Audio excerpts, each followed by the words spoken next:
What if the final season of Outlander doesn't just bring closure, but opens the door to heartbreak, mystery, and a legacy that could outlive the Frasers themselves? And what if the show's ending isn't really the end at all? Buckle up.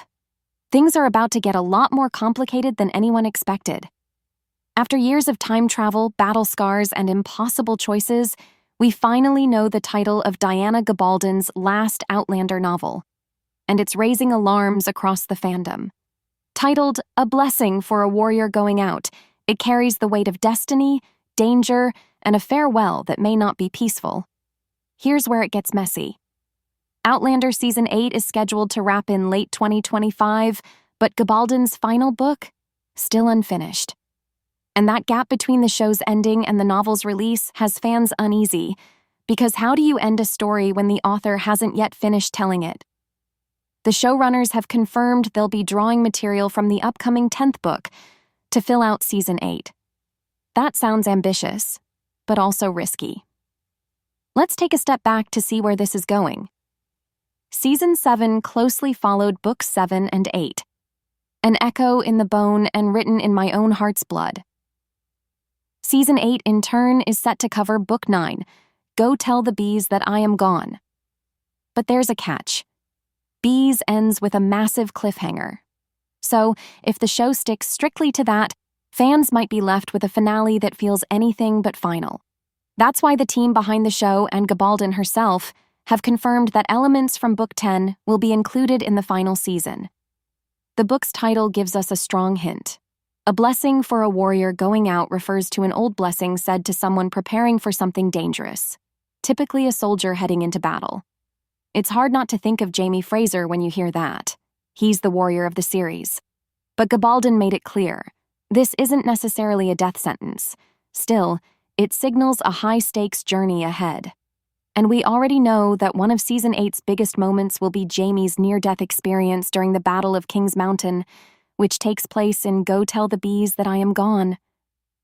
He's gravely injured in the fighting, and Claire manages to save him, barely. So if that dramatic event is already on the table from Book 9, and Book 10 adds yet another perilous chapter for Jamie, the final season risks feeling repetitive. That's been a criticism of Outlander before. The pattern where Jamie and Claire face danger, get separated, and eventually reunite has played out a few too many times. If Season 8 ends up with back-to-back traumatic moments for Jamie, it could dilute the emotional impact they're aiming for. The writers may have to get creative, possibly combining both events into one unified arc or skipping one altogether. Either way, it's a difficult task. They've only got 10 episodes to tie up all the major storylines. And considering how much is still on the table, that's not a lot of room. But just as we prepare to say goodbye to Jamie and Claire's story, there's some comfort in knowing the Outlander universe isn't going away completely. The upcoming spin-off, Outlander, Blood of My Blood, is already on the horizon. It'll explore the love stories of Jamie and Claire's parents, Brian Fraser and Ellen Mackenzie, and Henry Beauchamp and Julia Morriston. This new show is set in 2 time periods, the early 1700s and the early 1900s, and will jump between both love stories. But unlike Outlander, it looks like time travel won't play a role. Gabaldon has said Jamie doesn't have the genetic ability to time travel, so his parents wouldn't either. The same goes for Claire's family, so this prequel won't have stone circles or magical disappearances. That changes the tone completely. Without time travel, Blood of My Blood shifts from fantasy historical drama to straightforward historical romance. And while that might still be compelling, it won't feel quite the same. Still, fans have noticed something fascinating. Both couples, Jamie and Claire's parents, appear to have met or married exactly 202 years apart. That's not just a coincidence. Claire first time traveled in 1945 and landed in 1743. That's a 202-year gap.